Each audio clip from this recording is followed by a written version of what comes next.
오늘 저는 잠언 14장 13절에서 24절의 말씀을 가지고 인생의 지침서라는 제목을 통하여 하나님의 말씀을 증거하고자 합니다. 세상을 살다 보면 언제나 기쁜 일만 있는 것이 아닙니다. 슬픈 일도 있기 마련입니다. 어떤 사람은 자기 삶은 언제나 기쁜 일만 가득하다고 말하기도 합니다. 그런데 사람이 그렇게 기쁜 일만 가지고 있으면 좋겠지만 사실은 그렇지가 않습니다. 세상의 대통령이라도 항상 기쁜 일만 있는 것이 아닙니다. 기업의 총수라도 항상 행복한 일만 있는 것이 아닙니다. 이는 세상을 살아가는 이치입니다. 그런데 삶이 어렵고 힘들어도 기쁜 마음으로 살아가는 것이 무엇보다 중요하다고 할 수 있습니다. 사람에게 슬픔이 없고 눈물이 없는 곳은 딱 한 곳이 있다고 합니다. 그곳이 어디일까요? 바로 천국입니다. 그래서 믿음의 성도는 천국의 소망을 두고 살아야 합니다. 그러나 세상을 살다 보면 천국에 대한 소망보다 당장 자신에게 닥친 슬픔과 어려움에 빠져서 헤어나오지 못할 때가 있습니다. 그럴 때에는 주님 앞에 간구하는 기도를 해야 합니다. 이러한 기도를 잘했던 사람이 바로 다윗이었습니다. 그리고 그의 아들 솔로몬이 오늘 본문을 기록하고 있습니다. 솔로몬의 잠언을 보면 이 세상을 어떻게 하면 하나님의 뜻대로 잘 살 수 있는지 인생의 지침서가 들어있습니다. 그런데 세상에는 수많은 인생의 지침서가 있지만 솔로몬의 잠언이 제일 돋보인다고 말할 수가 있습니다. 이는 하나님께서 솔로몬에게 지혜를 주셨기 때문입니다. 그러나 솔로몬이라고 인생을 완벽하게 잘 사는 것이 아닙니다. 말년에 타락한 신앙인의 모습을 보였습니다. 그런데 잠언은 솔로몬이 인생을 다 살아보고 그 아들에게 주는 인생의 지침서라 할 수 있습니다. 그러니 이 솔로몬이 인생을 전부 살아보고 그 아들에게 주는 지혜의 지침서다. 그래서 인생을 어떻게 살아야 되는지 잘 나와 있는 것입니다. 그래서 잠언을 보게 되면 인생을 어떻게 살아야 되는지 알 수가 있습니다. 오늘 보면 잠언 14장을 통해 믿음의 성도를 어떻게 하면 인생을 잘 살아갈 수 있는지 하나님의 말씀을 통해 여러분과 함께 나누고자 합니다. 첫째, 하나님의 말씀대로 살아갈 때 성공한 인생을 살 수가 있습니다. 학자들이 논문을 쓸 때가 있습니다. 논문에는 그 논문을 쓰고자 하는 목적이 정확해야 합니다. 논문의 목적과 필요성이 제시되지 않는다면 중구난방이 되게 마련입니다. 중구난방이란 사자성어로 막기 어려울 정도로 여럿이 마구 짓거리는 때 일컫는 말이라고 하는 것입니다.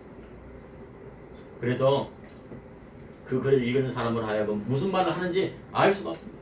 여러 가지를 이렇게 짓거리게 되는데, 중구난방이라는 뜻이 짓거리게 되는데 그 말의 뜻이 무엇인지, 정확한 의도가 무엇인지를 파악할 수 없다는 것입니다.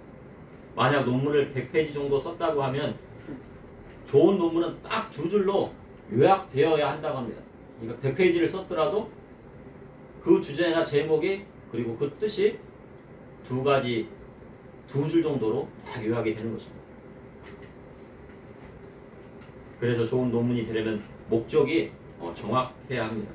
논문의 주제가 주어지고 제목이 설정되었다면 그 목적에 맞는 방법론을 찾아 글을 쓰기 시작합니다. 그리고 그 글을 여러 가지 관점에서 쓰게 됩니다. 성서적인 관점, 기독교적인 관점, 인류학적인 관점, 통계학적인 관점, 그리고 미래학적인 관점, 인문학적인 관점 등으로 자기가 주장하고자 하는 것을 객관적인 근거를 제시하여 독자로 하여금 그것을 읽고 설득을 당하게 하도록 쓰여지게 되는 것입니다. 그래서 글을 서술한다는 것과 논한다는 것은요, 상당한 차이가 있습니다. 서술하는 것은요, 사건이나 생각을 차례대로 말하는 것입니다. 자기가 연구한 것을 자기 주장대로 쭉 서술하면 됩니다. 그러나 논한다는 것은 옳고 그름을 따지는 것입니다. 그래서 논문은 옳고 그름에 대해서 비판을 하거나 긍정이나 부정이나 장점이나 단점을 비교하여 이야기하게 되는 것입니다. 그리고 자기가 주장하고자 하는 것이 자기가 주장하는 것을 설득시키는 것입니다. 그래서 서술과 논한다는 것은 상당한 차이가 있습니다. 그런데 믿음의 성도로 인생을 바르게 살기 위해서는 옳고 그름을 따져서 하나님이 원하시는 뜻대로 살아가는 것입니다. 논문을 쓸 때도 어떻게 한다고요? 그 글에 대해서 옳고 그름을 따져서 상대방을 설득해야 됩니다. 그것처럼 우리의 신앙생활도 옳고 그름을 따져서 하나님의 뜻대로 살아가는 것입니다. 옳고 그름을 따지지 않고 맹목적인 신앙으로 가게 되면요, 오류에 빠지기 쉽게 되는 것입니다. 그래서 믿음이 좋다는 사람들이 갑자기 오류에 빠지는 이유는 뭡니까? 그것에 옳고 그름을 판단하지 않고 맹목적으로 가기 때문이 그렇습니다. 그럼 우리의 인생의 목적을 딱 한 줄로 요약한다면 무엇으로 요약할 수 있을까? 우리의 인생의 목적이 무엇일까? 한마디로 요약하면 무엇일까? 우리 어린이 여러분, 살아가는 목적이 뭡니까? 한마디로 딱 이야기할 수 있을까? 한마디로 딱 얘기하면요, 우리 인생의 목적은, 성경이 말하는 우리의 인생 목적은 하나님 앞에 영광 돌리는 삶이라 할 수 있습니다.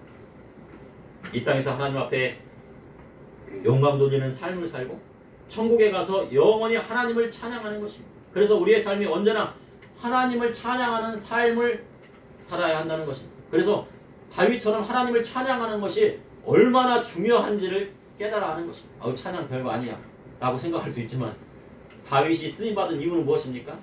다윗이 하나님을 열심히 찬양했기 때문입니다. 그래서 쓰임받는 것입니다. 잠언 14장 13절에 웃을 때에도 마음에 슬픔이 있고 즐거움의 끝에도 근심이 있느니라.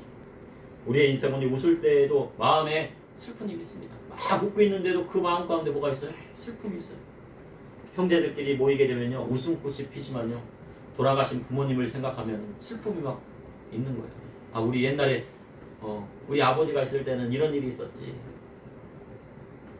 아버지가 밖에 추울 때 막 들어오시다. 아유 추워 하고 들어오실 때가 생각이 나는데, 그러면서 고구마를 이렇게 구워가지고 오셨던 때가 있었지. 그런 얘기하면 어떻게 해요? 막 웃음꽃이 피지만 또 어떻게 합니까? 마음 가운데 슬픔이 있는 것입니다. 지금은 부하여도 가난했을 적, 어려웠을 적에를 생각하면 어떻게 합니까? 피죽도 못 먹는다고 그러죠. 그렇죠? 피죽도 못 먹었다. 찢어지게 가난했다. 그런 이야기를 할 때요, 그때 생각하면 어떡합니까? 마음이? 지금은 부에서 기쁘지만 그때를 생각하면 또 슬픈 것입니다. 그리고 사람에게 아무리 즐거움이 넘친다고 해도 내일을 생각하면요, 근심이 있기 마련입니다. 주님께서는 근심하지 말라고 하셨는데 내일 걱정이 되고 내일 염려가 됩니다. 내일 일을 어떻게 해야 되나. 대학에 합격이 되어 기쁨이 넘치지만 대학 등록금을 어떻게 내나 하면요, 마음이 무거운 것입니다. 서울에 있는 명문대학을 합격을 했습니다. 그런데 등록금을 낼 돈이 없어요. 그럼 어떻게 해야 되나.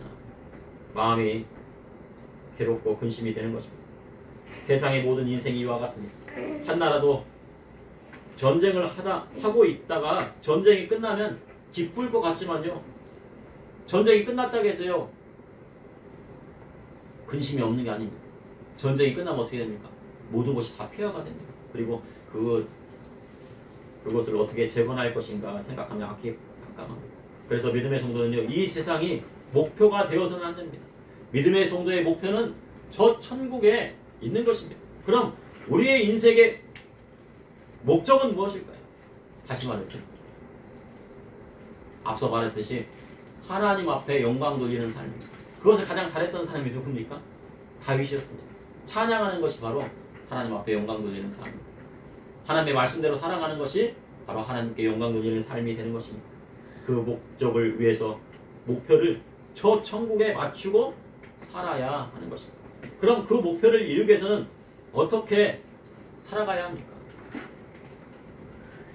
우리는 보통 목적과 목표를 헷갈릴 때가 있습니다.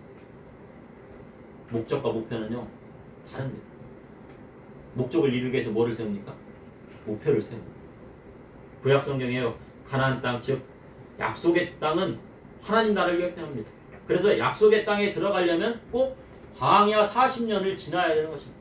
이 광야 40년, 이 광야 40년은 바로 우리의 험난한 인생길이라 할 수 있습니다. 웃음이 있어도 그 마음 가운데 슬픔이 있고, 즐거워도 그 마음 가운데 근심이 있는 것이 우리의 인생인 것입니다. 장례식에 가면요, 찬송가를 부릅니다. 며칠 후 요단강 건너가 만나리, 며칠 후 보통 장례 찬송으로 많이 부릅니다. 이 세상을 하나님의 뜻대로 살아가고 난 다음은요 바로 천국에 들어가게 됩니다. 그런데 천국에 들어가려면요 천국문을 지키는 천사가 있다고 합니다. 그 천사가요 이곳에 입장하려면 표를 내야 된다고. 어린이 여러분 무슨 표를 내야 됩니까? 천국에 들어가려면 표를 내놓으세요. 천사가 막 그래요.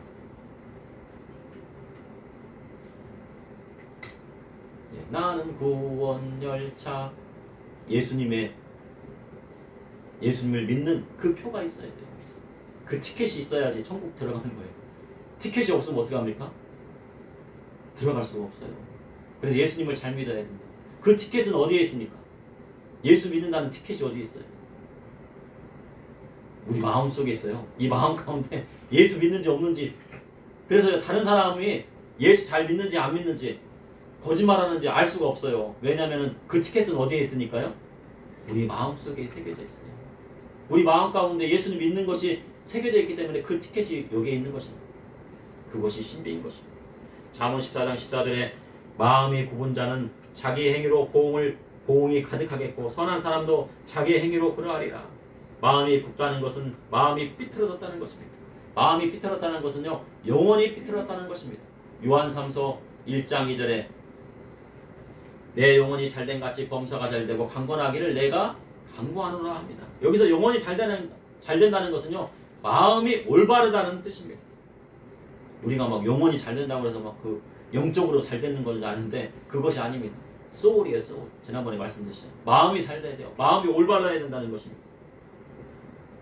마음이 올바르다는 것은요 하나님의 말씀대로 살아갈 때 이루어지는 것입니다. 그리고 마음이 올바라야지 어떻게 해요? 하나님 앞에 영적인 삶도 나아갈 수 있는 거예요. 내 마음 가운데 올바른 마음을 갖고 있어야 어떻게 합니까? 주님께서 내 마음 가운데 찾아오시는 거예요. 예수님을 믿는 마음으로 나가야 되는 것입니다. 그런데 마음이 비틀어지면요 자기가 행한 대로 보응이 내린다고 말씀하고 있습니다. 그런데 마음이 비틀어진 사람도 보응을 받지만 선한 사람도 보응을 받는다고 했어요. 지난 시간에 어떤 보응을 받는다고 했습니까? 선한 사람은 착한 사람은 뭐를 받아요? 칭찬을 받죠. 그렇죠? 하나님 앞에 칭찬받는 거예요. 어린이가 선한 일을 했어요. 착한 일을 했어요. 부모님 말씀을 잘 들었어요. 그럼 누구한테 칭찬받아요? 엄마 아빠한테 칭찬받잖아요. 그렇죠? 그것처럼요 사람이 하나님 앞에 선한 일을 하게 되면 누구한테 칭찬받습니까? 하나님께 칭찬을 받게 되는 것입니다. 교회에 다닌다고 하면서 악한 일을 행하면요 심판의 부활을 받게 된다고 성경은 기록하고 있습니다. 그래서 믿는 자는 주 안에서 선한 일을 행해야 하는 것입니다. 그것이 요한복음에 나와 있습니다. 잠언 14장 15절에 어리석은 자는 온갖 말을 믿으나 슬기로운 자는 자기의 행동을 상관하니라.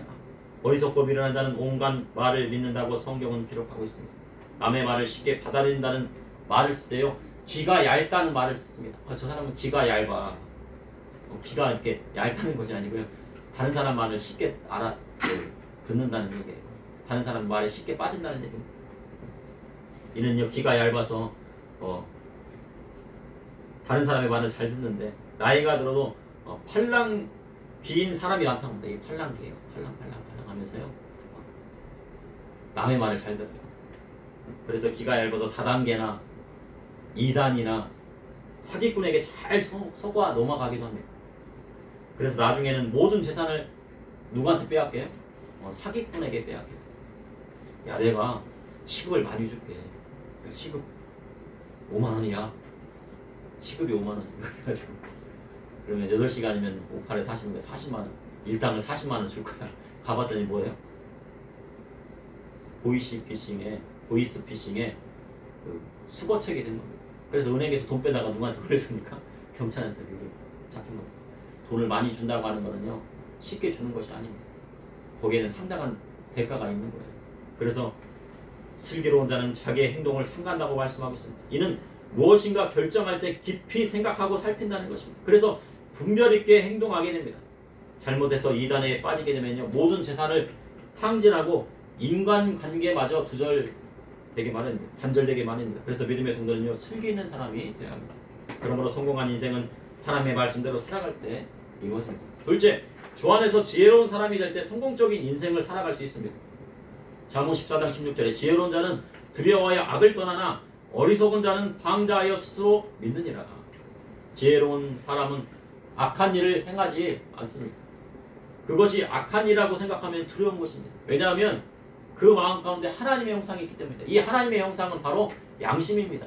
악한 일을 보게 되면 어떻게 해요? 막 하려고 하면 마음이 찔려서 못하게 돼요. 야, 너 그것은 잘못이야. 그걸 하면 안 돼. 마음속에서 막 옵니다. 그래서 그것이 두려워서 하지 않는 거예요. 악한 일을 행하는 사람과 함께 있으면 그 악한 일을 따라가기만 합니다. 그래서 지혜로운 사람은 두려워서요 그곳을 떠나게 되는 거예요. 악한 일을 행하는 곳이 있으면, 그리고 악한 일을 행하는 사람이 있으면 그곳을 떠나는 거예요. 어린 자녀들을 키울 때요, 좋지 않은 환경이에요. 길거리에 막 이상한 막 그런 유흥업소들이 많이 있는 곳이 있으면 어떻게 해요? 그곳을 떠나는 것이 믿음의 성도인 것입니다. 그러나 어리석은 사람은 방자하다고 성경은 말합니다. 방자는 어려워하거나 조심스러워하는 태도가 없이 무례하고 건방지다는 뜻이 됩니다. 말도 함부로 하는 사람이 있습니다. 사람의 혀는요 사르는 불과 같다고 야고보서는 기록하고 있습니다. 작은 불이 일어나기 시작하면 어떡합니까? 초가상간을 다 태우고, 나무 하나가 타기 시작하면 온 산을 다 태우는 것이 태우고 맙니다. 그것이 바로 혀가 하는 일입니다. 그 야고보서 3장 6절에 혀는 곧 불이요 불의 세계라. 혀는 우리 지체 중에서 온몸을 더럽히고 삶의 수레바퀴를 불사르나니 그 사르는 것이 지옥 불에 나느니라. 어리석은 자는 거만하고 말도 함부로 합니다. 그래서 그 혀로 인하여 몸을 더럽히고 자신의 삶까지 위태롭게 한다고 성경 기록하고 있습니다. 결국 사르는 것은 바로 지옥불로 내려간다는 것입니다. 그럼 지혜가 없으면 어떻게 해야 합니까? 지혜가 없으면 어떻게 해요? 말을 안 하면 돼요. 말을 줄이면 됩니다. 그러면요 가만히 앉아있으면 뭐합니까? 아, 저 사람 고상한 사람이다. 저 사람은 경건한 사람이다. 거룩한 사람이다. 이야기하는 것입니다. 그러나 진정으로 고상한 것은요 말을 안 하는 것이 아니라 주 안에서 지혜로운 자가 고상한 것입니다. 하나님의 말씀대로 나아가는 사람이 바로 고상한 것입니다. 잠언 14장 17절에 노하기를 속히 하는 자는 어리석은 일을 행하고 악한 계교를 꾀하는 자는 미움을 받느니라. 잠언에는 노하기를 더디하라 하였습니다. 이는 노하는 것 자체를 하지 말라 한 것이 아니고 노하는 것 자체를 신중하게 생각하는 뜻입니다. 그래서 앞뒤를 따져보지 않고요 무턱대고 화를 내고 노하면요 가정이 파탄나는 경우가 있습니다. 그래서 뭐 이혼하는 사람들 보면 어떻게 합니까? 갑작스럽게 막 그냥 분노가 폭발해가지고 하지 말아야 할 일을 하고 갑니다. 그리고 부모로 자신의 기분에 따라 화내기 시작하면요 아이들은 부모의 눈치를 보기 시작한다고 합니다. 그래서 아무리 화나는 일이 있어도 5초를 세라고 합니다. 아유, 지금 폭발하기 시작하면 그러면 하나, 둘, 셋, 넷, 다섯 하고 그 다음에 신중하게 생각한 다음에 내가 이곳에서 화를 내야 될지 화를 내지 말아야 할지. 화를 내지 말라는 것이 아닙니다. 잘못되면 어떻게 돼요? 화를 내고 훈계하는 것이 하나님의 말씀입니다. 그렇지만 그것이 신중하지 못하고 폭발하게 되면 어떡합니까? 나쁜 결과를 일으키게 되기 때문입니다. 그리고 한번 엎질러진 물은 주워 담을 수 없게 되기 때문입니다. 여기에서 악한 계교란 히브리어 메진마로 원뜻은 조언하다라는 뜻이 있습니다. 그런데 나쁜 뜻으로 음모 그리고 교활한 계약이라 할 수 있습니다. 특히 이 악한 계교를 부리는 사람들이 있습니다. 정치인들은요 국회 의사당에서요 거기에서 이제 뭐 회의를 하고 뭐 안건을 이렇게 딱 한 다음에요 여당이든 야당이든요 음식점에 간답니다. 그래서요 여당이든 야당 의원들도 다 모여가지고 어떡합니까? 같이 음식을 먹고요 국밥도 먹고 그 다음에 맛있는 것도 먹고 막 그렇습니다. 친하게 지냅니다. 커피도 한잔 마시고. 그런데요 정쟁이 일어나면 서로요 뭐예요? 물고 뜯고 막 비난하고 막 하기 시작합니다. 그것이 정치인들의 마음입니다. 하지만 하나님의 사람은요 악한 꾀를 쓰는 사람이 아닙니다. 거짓말로 모략하는 사람이 아닙니다. 하나님과 사람 앞에 정직한 사람입니다. 앞으로의 시대는 정직한 사람이 쓰임받는 시대가 됩니다. 그리고 정직한 사람을 찾을 수가 없는 시대가 됩니다. 그래서 정직한 사람이 사회에 나가서 쓰임받게 되는 것입니다. 잠언 14장 18절에 어리석은 자는 어리석음으로 기업을 삼아도 슬기로운 자는 지식으로 면류관을 삼는다. 어리석은 자는 그 안에 하나님이 없는 사람입니다. 그래서 자신의 어리석음으로 기업을 삼습니다. 그러나 슬기로운 사람은 지식으로 면류관을 삼습니다. 여기서 지식에는 하나님을 아는 지식을 말합니다. 사도 바울은요, 세상의 모든 학문을 다 배우고 난 후에 세상의 학문을 초등학문이라고 하였습니다. 자신은 그것을 배설물로 여긴다고 말합니다. 세상의 모든 학문을 다 배우고 난 후에야 비로소 하나님 앞에 세상 학문이 초등학문이라 할 수 있는 것입니다. 그것을 깨닫게 된 것입니다. 솔로몬처럼 세상의 모든 부와 명예와 권력을 다 가져본 후에 그것이 헛되고 헛되다고 말할 수 있는 자격이 되는 것입니다. 세상의 모든 것을 다 가져본 후에 하나님 앞에 진정으로 그것이 헛된 것임을 알게 되는 것입니다. 그래서 슬기로운 자는 지식을 면류관으로 삼는 것입니다. 그래서 학생들은 지식을 쌓으려고 노력을 해야 합니다. 어린 학생들 지식을 쌓으면 어떻게 됩니까? 지식이 뭐예요? 지식은요, 아는 겁니다. 아는 거. 내가 몰랐던 걸 아는 게 뭐예요? 지식이에요. 그럼 하나님을 아는 지식은 뭡니까? 내가 하나님을 알지 못했는데 하나님을 알아가는 것이 바로 하나님을 아는 지식이 되게 되는 것입니다. 특별히 하나님을 아는 지식을 쌓는데 힘을 쏟아야 합니다. 그래야 할 때 그를 하나님께서 높이 들어서 주시는 것입니다. 그러므로 주 안에서 지혜로운 사람이 될 때 성공적인 인생을 살 수가 있습니다. 셋째, 주 안에서 지혜로운 자의 재물은 그의 면류관이 되나 미련한 자의 소유는 미련한 것이 되고 맙니다. 잠언 14장 19절에 악인은 선인 앞에 엎드리고 불의한 자는 의인의 문에 엎드립니다. 하나님은 의로운 사람을 세우시고 불의한 자를 엎드러지게 하십니다. 이것이 인생의 법칙입니다. 미국의 대부호인 카네기나 록펠러가 천문학적인 기부를 하였다고 합니다. 뭐 학교도 짓고 그 다음에 고아원도 짓고 고아원에다가 또 기부하고 학교에다 기부하고 또 교회에다가도 또 기부하고 보통 설교할 때요 록펠러에 대한 예화를 많이 듭니다. 록펠러는요 11조를 철저히 드린 사람 중에 한 사람입니다. 11조를 얼마나 철저히 드렸던지 11조만 전담하는 회계사를 둘 정도였습니다. 그래서요 이 11조만 전담하는 회계사가 여러 되었다고 합니다. 그래서 제가 11조를 많이 드리십시오 하는 것이 아닙니다. 11조는 자신이 번 10분의 1을 하나님 앞에 드리면 되는 것입니다. 그래서 저는 록펠러가 왜 그리 많은 기부를 했을까 라는 생각을 했습니다. 그런데 예수님의 말씀이 문득 떠올랐습니다.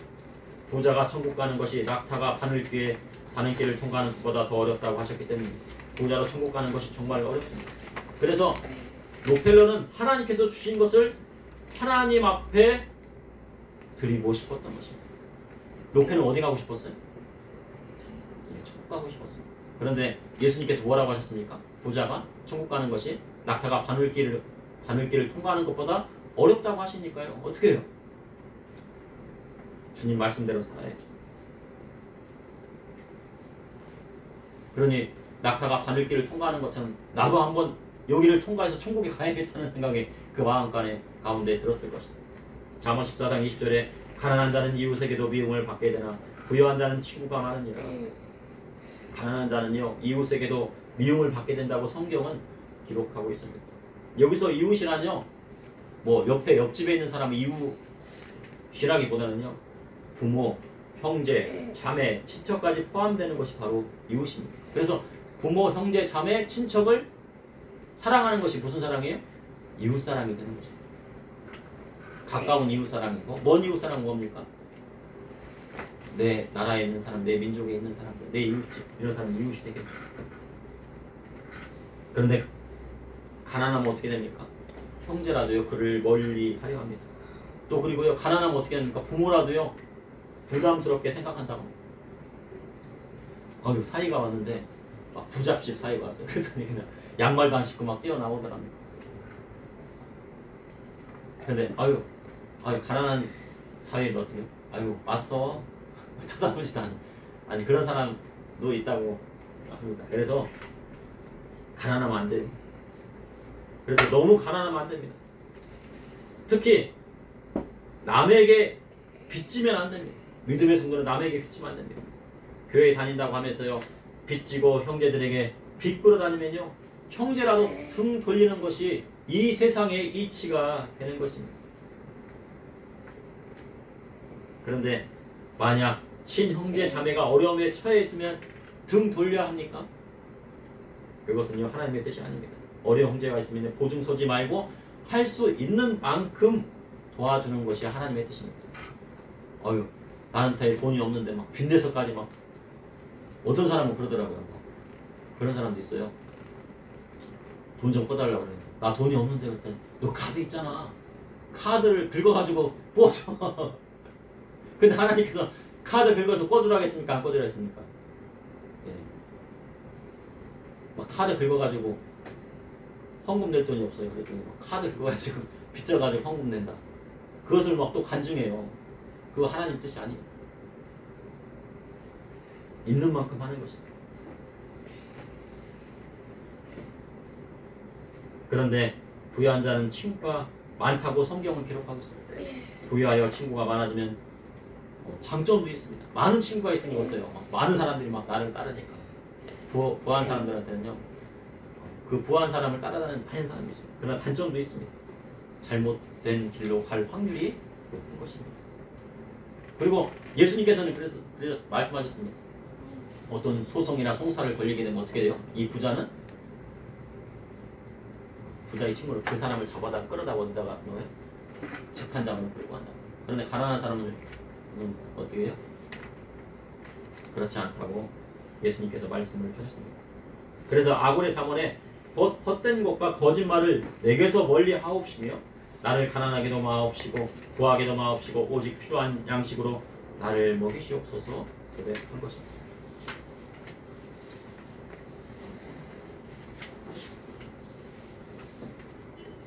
여러분들은 어떤 인생을 쓰고 싶으십니까?